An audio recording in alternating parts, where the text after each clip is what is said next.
জীবনানন্দ লিখেছিলেন, নগরীর রাজপথে মোড়ে মোড়ে চিহ্ন পড়ে আছে।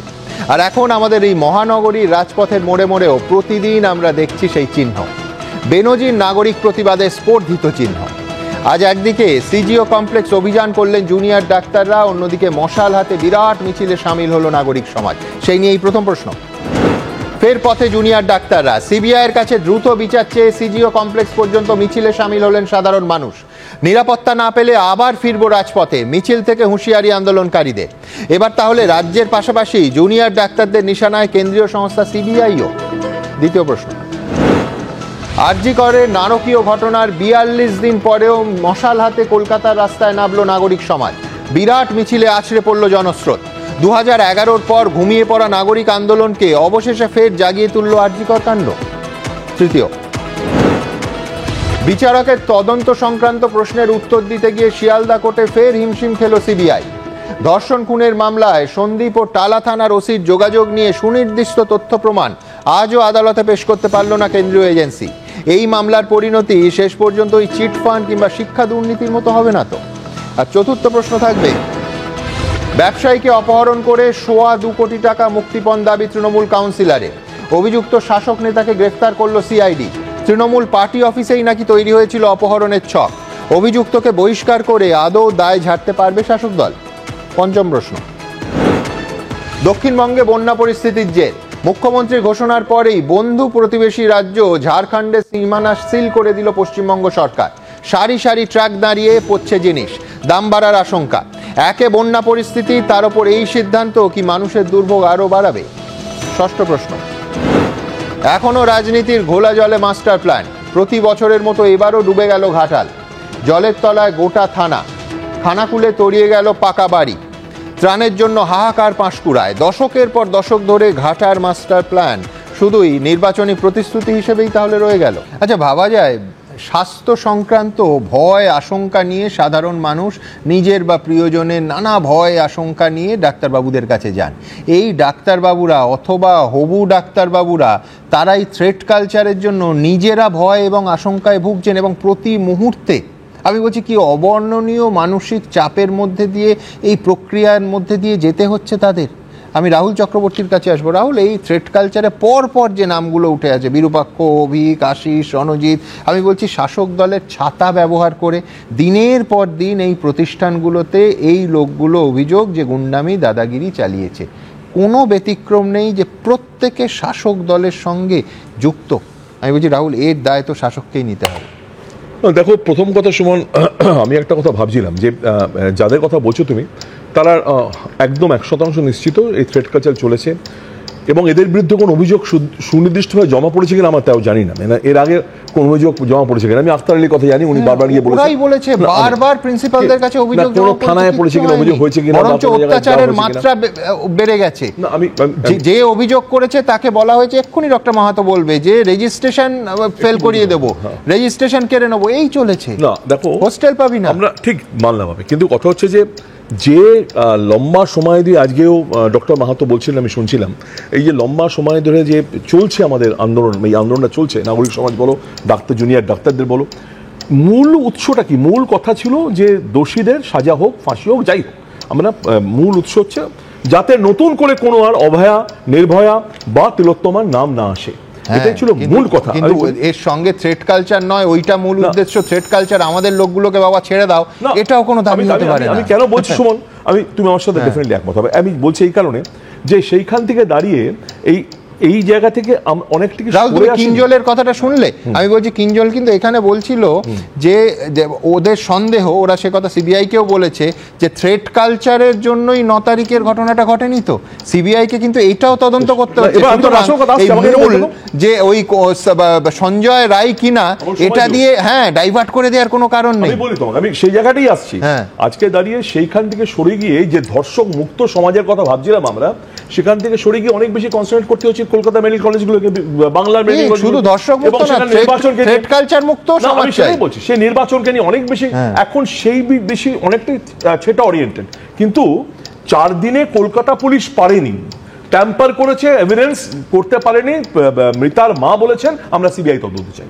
তারপরে সিবিআই 40 দিন ধরে যে প্রশ্নের উত্তর আমরা খুঁজছি সেটা তো এখন কলকাতা পুলিশের কাছে নেই, সিবিআই কাছে জমা আছে। দ্বিতীয়ত, আজকে যদি সিবিআই বলে আমাকে যে কোথাও দাঁড়িয়ে বলে যে আমাদের তো ট্যাম্পার করা হয়ে গেছে, আমরা পাচ্ছি না, কোথায় দাঁড়িয়ে না, সুপ্রিম কোর্টে দাঁড়িয়ে বলেছে, এবং সেখানে দাঁড়িয়ে বেশ বললাম ট্যাম্পার হয়ে গেছে, দোষীকে পাওয়া যাচ্ছে না। ট্যাম্পার কারা করলো সেটা তো জবাব করতে পারে সিবিআই, তো সেটা বলতে পারে, সেটা তো জিজ্ঞেস করতে পারে। তো সেখানে গোটা দেশ এই দিকে তাকিয়ে আছে যে কি হচ্ছে আরজি কর কাণ্ডে। তদন্তের দায়িত্ব, আমি বলছি যে তুমি এক্ষুনি বলবে যে সিবিআইয়ের মুখপাত্র আমি নই, আমি মানছি, কিন্তু সিবিআই রাজনৈতিকভাবেই বলি, যদি কোনো কারণে তদন্তে ফেল করে, পিছিয়ে পড়ে বা সংশয় সৃষ্টি হয়, সম্পূর্ণভাবে কাঠগোড়ায় কিন্তু দাঁড়াতে হবে বিজেপিকে। কেন বলছি যে পরের পর দেখো আজ তৃণমূল নেতারা অন্যান্য মামলায়, গরু পাচার মামলায় অনুব্রত জামিন পেয়ে গেছে। জামিন নিয়ে আমার সম্পূর্ণ ব্যক্তিগত মত অন্য, যে জামিনটা পাওয়াই নিয়ম এবং জামিন অগ্রাহ্য করাটা ব্যতিক্রম, কিন্তু পরপর তুমি যে দেখো গরু পাচার মামলায় অনুব্রত মণ্ডল জামিন, শিক্ষা মামলায় মানিক ভট্টাচার্য, জীবন কৃষ্ণ সাহা জামিন, রেশন কেলেঙ্কারিতে শঙ্কর আড্ড, বাকিবুর রহমানও জামিন পেয়ে গেলেন। আমি বলছি আরজি করে সিবিআই জাস্টিস দিতে পারবে তো? এবং যদি দিতে কোনোভাবে পিছিয়ে পড়ে তাহলে তার জন্য কিন্তু রাজনৈতিক ফল বিজেপিকে ভুগতে হবে, মানবে? সুমনদা, প্রথম কথা হচ্ছে আমরা কেন এটা ধরে নিচ্ছি যে সিবিআই পারবে না? সিবিআই এর কাছে কোনো ম্যাজিক জানে না, সিবিআই কে সময় দিতে হবে। সিবিআই ম্যাজিক জানে না, কিন্তু সারদা, নারদা, হাতরাস, এখানে সিবিআই এর ভূমিকা তো ম্যাজিক নয়, ট্র্যাজিক। না, অবশ্যই কিছু কিছু ঘটনা, কিন্তু তার সঙ্গে সঙ্গে সিবিআই এর কনভিকশন রেট 75% ওটা দাঁড়িয়েছে এই সরকারের আমলে, যেটা বিগত সরকারগুলোর আমলে ছিল না। সম্পূর্ণ অন্য একটা দৃষ্টিকোণ থেকে শতরূপের কাছে আসি। শতরূপরা বারবার প্রশ্ন তুলেছে এবং সঠিকভাবেই তুলেছে যে এই যে নাগরিক সমাজ 2011-র আগে যারা বামফ্রন্ট সরকারের বিরুদ্ধে বারবার পথে নেমেছে, আমি বলছি তৃণমূল আমলে 2011 অনওয়ার্ডস কোন ম্যাজিকে তারা ভ্যানিশ হয়ে গেছিল। আমি বলছি শতরূপ, একটা জিনিস তোমায় মানতে হবে যে এই আন্দোলন সেই সময়ের আমরা সবাই সাক্ষী, যে সেখানকার থেকেও এখনকার নাগরিক সমাজের গর্জন আরও প্রবল, আরও তীব্র। হ্যাঁ, আমি মানবো যে মুখগুলো হয়তো অনেকেই পাল্টে গেছেন, কিছু মানুষ আছেন, কিছু মানুষ পাল্টে গেছেন, কিন্তু যে স্বরে, যে উচ্চতায় আজকের নাগরিক সমাজ ন্যায় বিচার দাবি করছেন, আমি বলছি যে 2011 আগের নাগরিক সমাজ, তারপরে আমি একেবারে তোমার সঙ্গে একমত যে একেবারে অস্তিত্বহীন এবং কার্যত নির্বিষ হয়ে পড়েছিলেন, উধাও হয়ে গেছিলেন। আবার সেই নাগরিক সমাজকে কিন্তু ফিরে এলোই আমরা। 100বার সুমন, এটা আমাদের সবার গর্ব। এবং তুমি যে বললে মুখ অনেক ক্ষেত্রে পাল্টে গেছে, আমার মনে হয় যে এই গোটা আন্দোলনের গত যে 1.5 মাসে আমাদের সবচেয়ে গুরুত্বপূর্ণ শিক্ষা এইটাই যে মুখের প্রশ্নটাই অবান্তর হয়ে গেছে। এই যে তুমি একটা লাইন কোট করলে, আমি শুনছিলাম যে কতটা পথ পেরোলে তবে পথিক বলা যায়, এই লাইনটা যিনি লিখেছেন তিনিই পাল্টে গেছেন, কিন্তু তার লেখা লাইনগুলো কিন্তু এই আন্দোলনের পোস্টারে, ব্যানারে, হোর্ডিংয়ে থেকে গেছে। এইটাই হচ্ছে গোটা আপরাইজিংয়ের সবচেয়ে বড় অর্জন, সবচেয়ে বড় গৌরব।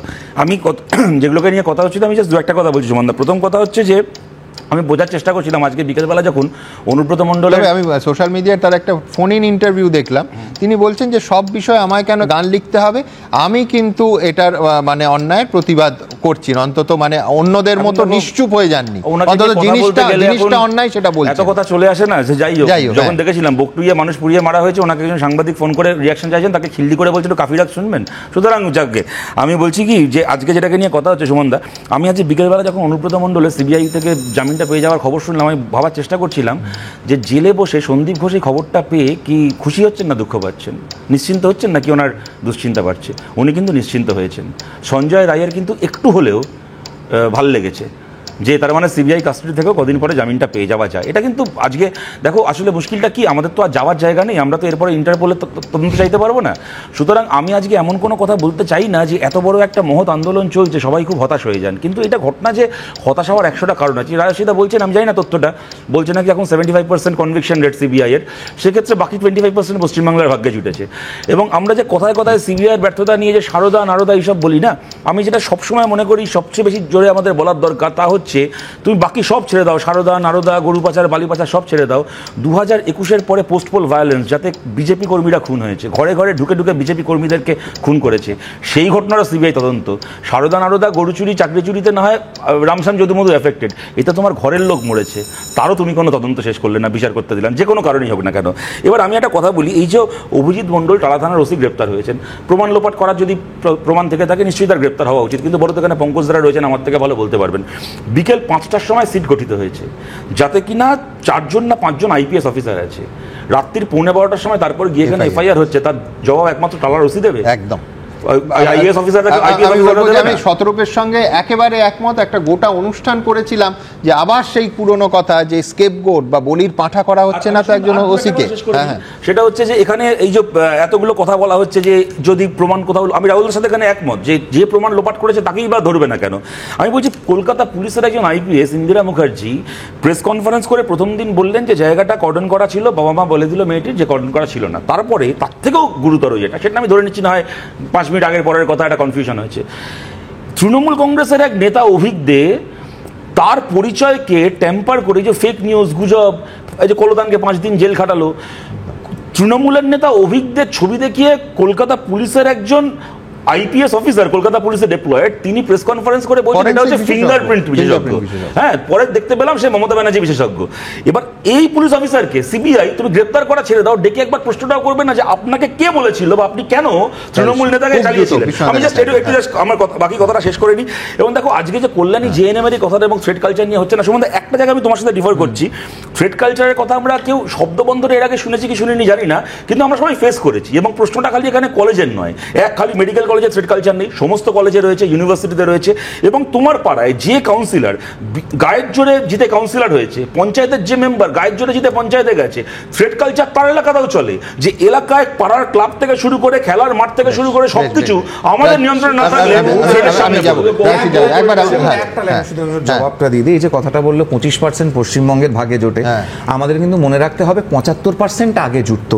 আমরা আজ অব্দি ওয়েস্ট বেঙ্গলের ভাগ্যে মরিচঝাঁপি, সাইবাড়ি, বিজন সেতু, মনীষা রায় মুখার্জি, সঞ্জীব তীর্থঙ্কর, 2001 সাল থেকে আরজি করে যে সমস্ত রহস্যজনক মৃত্যুগুলি ঘটেছে বাম আমলে এবং যাদবপুর ইউনিভার্সিটিতে জলের তলায় তলিয়ে যাওয়ার আমাকে বলেছে কোনো বিচার আছে এই সরকার আছে বলে অন্তত হচ্ছে। সিবিআই কেন ওই সেটিং ফিটিং সিবিআই কেন তার আগে তদন্ত শেষ করতে পারেনি বলে যতগুলো কেস বললো তার একটাও সিবিআই তদন্ত হয়নি। এবার আমি একটা কথা বলি, দাদা আমি বলি, এক এক করে বলছি তো কি সুন্দর।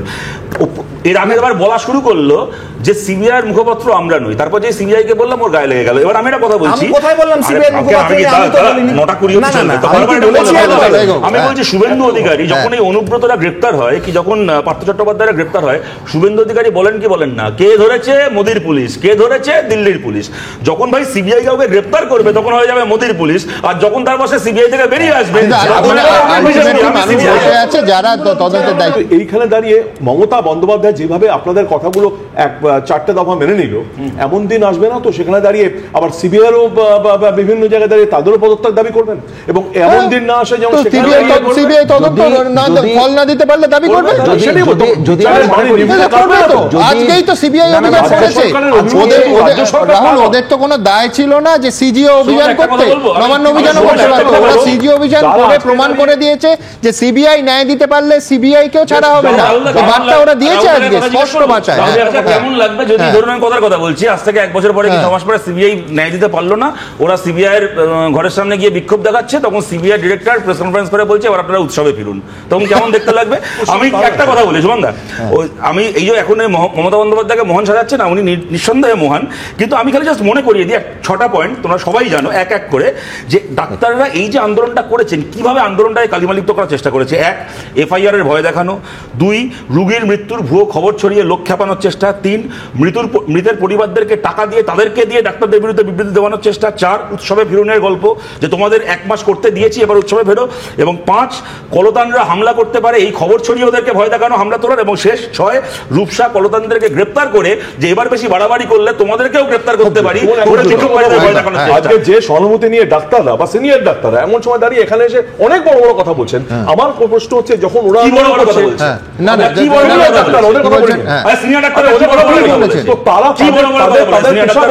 তারাও তাদের সামিল হচ্ছেন না কেন?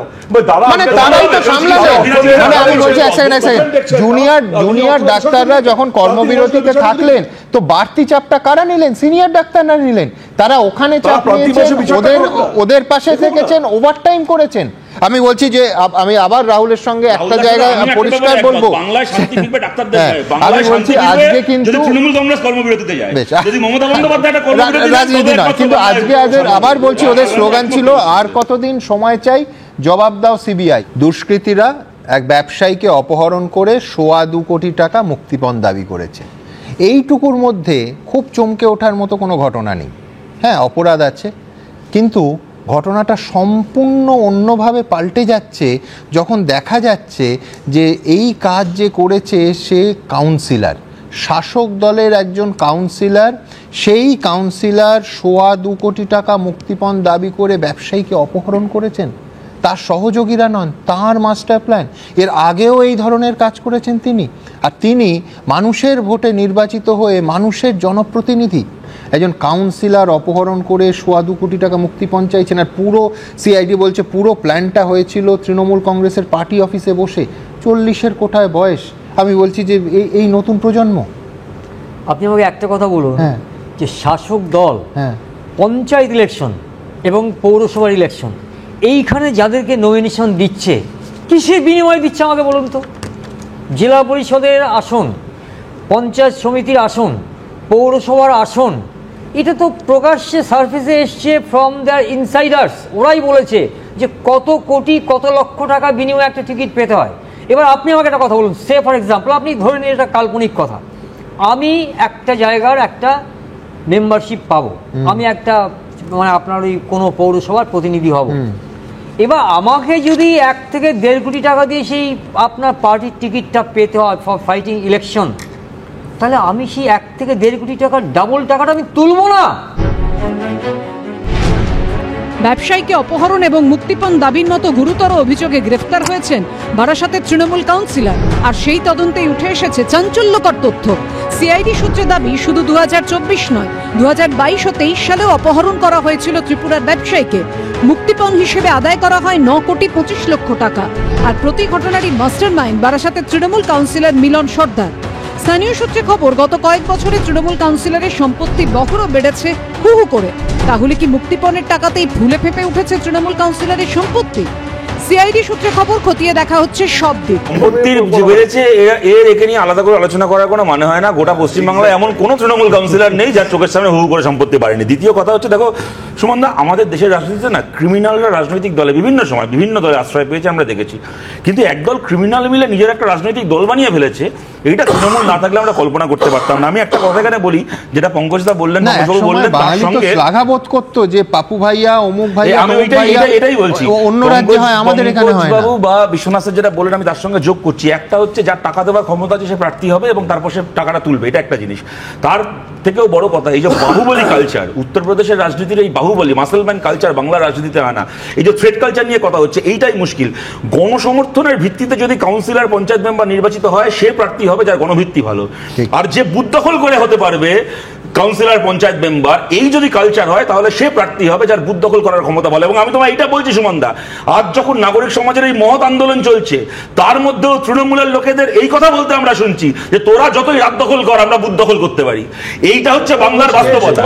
এই বুথ দখলের ক্ষমতা যার আছে না, তখন দোষ নেই। এখন কথা হচ্ছে এটাকে নিয়ে কথা বলো, যেটা নিয়ে কথা, মজিদ মাস্টার শুকুর আলী কেউ কিডন্যাপার নয়। মজিদ মাস্টার শুকুর আলী তোলাবাজি করতো না। বেশ, আমি এখান থেকে আমার পরের অত্যন্ত গুরুত্বপূর্ণ অংশে যাব, সেটা হচ্ছে এই রাজ্যের বন্যা।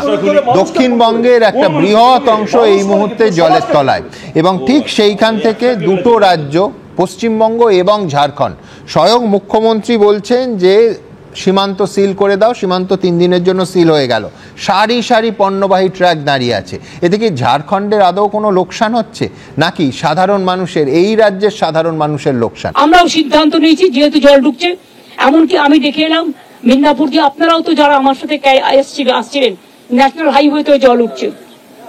সুতরাং 3 দিন ঝাড়খণ্ডের বর্ডার বন্ধ থাকবে, সিল থাকবে। Please send this message to Rajiv Kumar. এরপর শুক্রবার জেলায় জেলায় ধরা পড়ল এই ছবি। পুরুলিয়া, ঝাড়গ্রাম, বীরভূম, পশ্চিম বর্ধমান লাগোয়া ঝাড়খণ্ড সীমান্ত সিল করে দেওয়ায় সার দিয়ে দাঁড়িয়ে যায় পণ্যবাহী ট্রাক। আর এখানেই প্রশ্ন উঠছে, ট্রাক ভর্তি এসব জিনিস তো বাংলাতেই আসছে, এসব নষ্ট হলে তো এখানকার বাজারেই আকাল তৈরি হবে, তারপর হু হু করে দাম বাড়বে, তখন সমস্যায় পড়বেন সেই সাধারণ মানুষ। ডিবিসির সাথে অল সম্পর্ক আমি তো কাট আপ করবই। because it is too much. It is too much. ধরুন কলকাতা শহরে যত পণ্য ঢোকে, ওষুধ, ফল, শাকসবজি, মাছ, ঝাড়খণ্ড হয়ে নয় উড়িষ্যা হয়ে, এইখানে আমরা যদি সীমান্ত সিল করে দিই, ঝাড়খণ্ডের কি ক্ষতি হয়? আমি এই সহজ অঙ্কটা বুঝতে পারছি না। একে বন্যা, এমনিতেই বাজারে আগুন, শাক সবজি মাছ আগুন দর, যেগুলো বাইরে থেকে আসে। আমি প্রতিবেদনে দেখছিলাম আপেল কোথা থেকে আসে? ঝাড়খণ্ড থেকে নয়, কাশ্মীর আর হিমাচল থেকে, নাসিক থেকে পেঁয়াজ। বন্যার বাজারে যদি এইভাবে পচতে থাকে জিনিসপত্র, আমাদের এই শহরে এই রাজ্যে জিনিসপত্রের দাম বাড়বে। আমি বলছি আমাদের পশ্চিমবঙ্গের লাভটা কি হচ্ছে? এই তরজার মধ্যে কেন্দ্রীয় জলসম্পদ মন্ত্রক ভারত সরকারের, তারা জানিয়েছে যে এটা একেবারে সহমতের ভিত্তিতে ঠিক হয়েছিল এবং সেই বৈঠকে রাজ্য সরকারের প্রতিনিধি ছিল। Home to believe. সুমন, আমি তিনটে কথা খুব সংক্ষেপে বলছি। প্রথম কথা হচ্ছে, বন্যা পশ্চিমবাংলায় 100% ম্যানমেড। যখন মমতা বন্দ্যোপাধ্যায় কেন্দ্রের মন্ত্রী থাকবেন তখন ম্যানগুলো সব রাইটার্স বিল্ডিং এ থাকে, আর যখন উনি রাজ্যের মুখ্যমন্ত্রী হবেন তখন ম্যানগুলো সমস্ত দিল্লিতে থাকে। কেমন? এই গেল প্রথম কথা। দ্বিতীয় কথা, আমি বলছি এখানে ডিভিসির জল ছাড়ার কথা উনি বলছেন না। ওনার বাইকটা ভালো করে শোনো, বলে ঝাড়খণ্ড জল ছাড়ছে। ঝাড়খণ্ড গভর্নমেন্টের পিতৃপুরুষের ক্ষমতা নেই ইচ্ছে মতো জল ছাড়ার। এমন নয় যে ডিভিসির চাবিগুলো ঝাড়খণ্ডের মুখ্যমন্ত্রীর পকেটে থাকে, উনি রাত্রিবেলা গিয়ে লুকিয়ে লুকিয়ে চাবিগুলো খুলে দিয়ে আসেন। ছেলে মানুষের মতো কথা এগুলো। 3 নম্বর কথা হচ্ছে, আমি বলছি উনি যে বলছেন, আপনাকে কে এটা বলার অধিকার দিয়েছে ডিভিসি থেকে বেরিয়ে আসবেন? আমাদের রঘুনাথপুর প্ল্যান্ট বন্ধ হয়ে, মানে পাওয়ার স্টেশন বন্ধ হয়ে যাবে, মাইথন বন্ধ হয়ে যাবে, দুর্গাপুর বন্ধ হয়ে যাবে। 5000 মেগাওয়াট বিদ্যুৎ আসে আমাদের রাজ্যে ডিভিসি থেকে। ওগুলো কি মমতা বন্দ্যোপাধ্যায়ের বাড়ির রান্নাঘর থেকে আসবে সামনের বছর থেকে? এগুলো ইয়ার কি কথা? একজন রাজ্যের মুখ্যমন্ত্রী, who has given you this right যে আপনি একটা রাজ্য থেকে একটা রাজ্যকে আলাদা করবেন? আপনি ভারতের মানচিত্রকে ভাগ করছেন। পশ্চিমবঙ্গের 7 থেকে 8টা জেলার মেজর বিদ্যুৎটা আসে ডিভিসির থেকে। বলছেন আপনি পশ্চিমবঙ্গের মানুষের মতামত নিয়েছেন? আপনার ইলেকশন ম্যানিফেস্টোয় ছিল যে যদি ডিভিসি জল ছাড়ে তাহলে ডিভিসি থেকে সম্পর্ক ছিন্ন করা হবে। কে আপনাকে অধিকার দিয়েছে এটা বলার? কে অধিকার দিয়েছে আপনাকে? এবং আমি একটা কথা বলি সুমন দা, যেগুলো আলোচনা হয়ে গেছে আমি সেগুলো রিপিট করতে চাই না। কেন বাংলায় বন্যা হয় জানো? আমি মমতা বন্দ্যোপাধ্যায় যা বলছেন সব কথা উড়িয়ে দিচ্ছি না, কিন্তু পশ্চিমবাংলায় এই যে পঞ্চায়েতের দুর্নীতি, মেজর একটা দুর্নীতি হচ্ছে বাঁধ নির্মাণ, বাঁধ মেরামতের দুর্নীতি। আমাদের চোখে দেখা সুমন দা, যতটুকু বাঁধ মেরামত হয় আমাদের রাজ্যে, গ্রামের মানুষ মিলে তারা মাথায় করে মাটি বয়ে নিয়ে, তুমি যদি যাও না তোমার চোখে জল চলে আসবে। স্কুলের ছোট ছোট বাচ্চারা 8 বছর 9 বছর 10 বছর বয়স, স্কুল যাচ্ছে না 10 দিন 12 দিন 15 দিন, বাবা মার সঙ্গে খালি গায়ে মাথায় মাটি নিয়ে ঝুড়িতে করে পা থেকে মাথা পর্যন্ত কাদায় মেখে আছে। তুই চিনতে পারবে না কাউকে আলাদা করে, মাথায় করে করে নিয়ে গিয়ে বাঁধ মেরামত করছে গ্রামকে গ্রাম। এই চিহ্ন আজকে পশ্চিম দেখো, জল একটা জায়গায় জমে গেলে জল ছাড়তেই হবে। মমতা বন্দ্যোপাধ্যায় জানেন, যদি ডিভিসিতে যখন জল একটা বিপদসীমাকে ছাড়িয়ে যায়, ডিভিসি ভেঙে যায়, তাহলে কি আছে পশ্চিমবাংলার কপালে? আপনি কল্পনা করতে পারেন? জল ছাড়তেই হবে। প্রশ্ন হচ্ছে, যেখানে জলটা যাবে সেখানকার নদী নালা খাল বিল জলটাকে অ্যাবজর্ব করতে পারছে না কেন? এইখানে নদী নালা খাল বিল ভরাট করে করে সেখানে পুকুর বুঝিয়ে খাল বিল বুঝিয়ে বিল্ডিং করা। 34 বছর কতবার মেরামত করেছে? 34 বছর কতবার করেছে? 34 বছর কতবার করেছে? আজকে কতবার করেছে? যারা বলছে আজকে দাঁড়িয়ে তারা কি করেছে? 34 বছর টাকা দিয়ে তাই এখন কথা, তখন কি করেছে?